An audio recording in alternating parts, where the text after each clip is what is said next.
সাংবাদিকদের সহযোগিতা চাইলেন সাবেক এমপি মাহমুদুল হক রুবেল। মোহাম্মদ আবু হেলাল, শেরপুর প্রতিনিধি, সাংবাদিকদের কাছে সহযোগিতা চাইলেন বিএনপির স্থায়ী কমিটির সদস্য, শেরপুর ৩ আসনের সাবেক সংসদস্য ও জেলা বিএনপির সভাপতি মাহমুদুল হক রুবেল।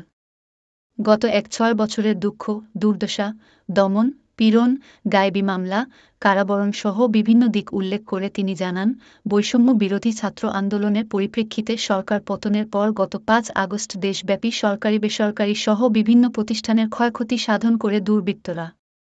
এরই ধারাবাহিকতায় আমার নির্বাচনী এলাকা ঝিনাইগাতী ও শ্রীবরদীতেও কিছু ঘটনা ঘটায় মাদকসেবী ও সুবিধাভোগীরা। এর জন্য বিএনপি ও অঙ্গ সহযোগী সংগঠনের নেতৃবৃন্দ দায়ী নয়। তবে আমি এসব অনাকাঙ্ক্ষিত ঘটনার জন্য আমি দলের পক্ষ থেকে দুঃখ প্রকাশ করছি। সেই সাথে দীর্ঘদিন পরে বিএনপি মাঠে এসে প্রকাশ্যে সভা সমাবেশ করছে। আমাদের কোনো ভুল থাকলে পুরো সংগঠনের নামে সংবাদ প্রকাশ না করে সংশোধনের সুযোগ দিবেন। আর যদি দলের কোনো নেতা অপরাধ করে সে ব্যাপারে লিখবেন। এতে আমাদের কোনো আপত্তি নেই। সেই সাথে অন্তর্বর্তী সরকারের বিভিন্ন দপ্তরকেও সহযোগিতার আহ্বান করছি।